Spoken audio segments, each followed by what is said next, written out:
Greta Thunberg is known worldwide for her powerful speeches about climate change. She started a global movement with her school strikes for the climate. But in late September 2025, she took on a different role. Thunberg joined an international group of activists on a humanitarian mission. They were sailing towards the Gaza Strip. Their goal was to deliver aid to the people living there. The mission, called the Freedom Flotilla, aimed to break a long-standing blockade of the territory. Thunberg explained her decision by linking environmental justice with human rights. She said a safe planet must also be a just one for everyone. The flotilla was a collection of several ships. These ships carried food. These ships carried medical supplies. These ships carried educational materials. Activists from many different countries were on board. They included doctors, journalists, politicians, and human rights advocates. Thunberg's presence drew major media attention. As the flotilla sailed in international waters, it was approached by Israeli naval vessels. The ships were still a significant distance from the coast of Gaza. According to reports from activists on board, the confrontation happened quickly. Israeli commandos descended from helicopters onto the decks of the main ships. Other soldiers boarded from military speedboats. The activists were told their ships would not be allowed to proceed to Gaza. They were ordered to change course to an Israeli port. The organizers refused this command, asserting peaceful intent and their right to be in international waters. The situation escalated. Activists later described aggressive tactics used to take control. Communications were cut off, creating an information blackout. For several hours, the world did not know what was happening.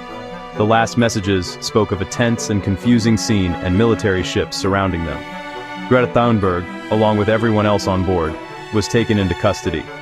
The ships were rerouted under naval escort. They were sailed to the port of Ashdod in Israel.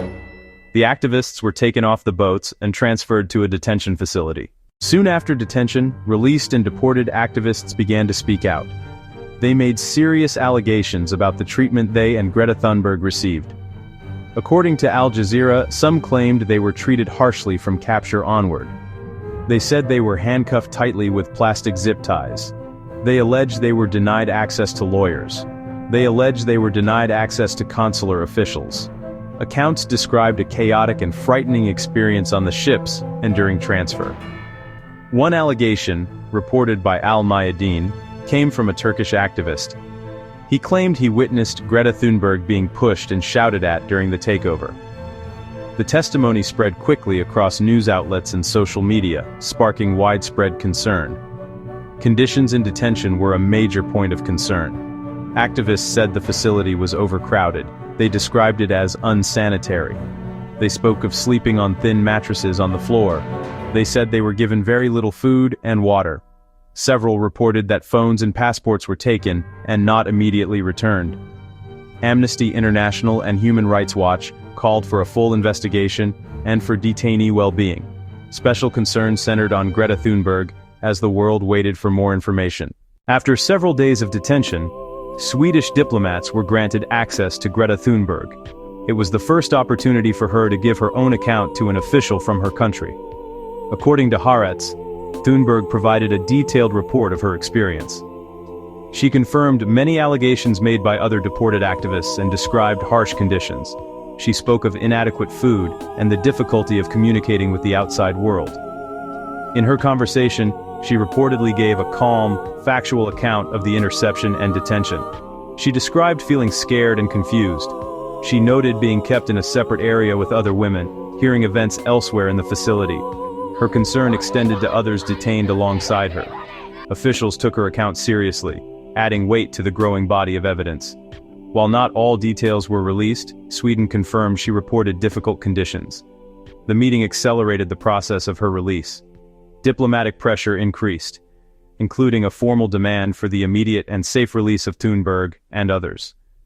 Sweden cited mistreatment reports and questioned the legality of intercepting ships in international waters. Thunberg's first-hand account became a powerful tool to secure freedom for detainees. The detention of Greta Thunberg and reports of her mistreatment sent shockwaves across the globe. Governments that had been silent issued strong statements. According to CNN, the EU demanded explanations and prompt release of EU citizens. The United Nations expressed deep concern and called for transparency. The incident became a global diplomatic affair. protests erupted in major cities: Stockholm, New York, London, Istanbul. Many protesters were young people, inspired by Thunberg's climate activism. "Free Greta" and "Human rights are universal" filled the streets and feeds. "Free Greta" trended globally for days. Under mounting pressure, Israel began deporting the remaining activists. France 24 reported that 137 activists, including Thunberg, were flown to Turkey. Israel defended its actions as lawful border protection, without addressing every specific abuse allegation. Human rights groups continue to call for an independent investigation as debate over the Gaza blockade intensifies. Thunberg's involvement rallied a new generation, and the discussion continues.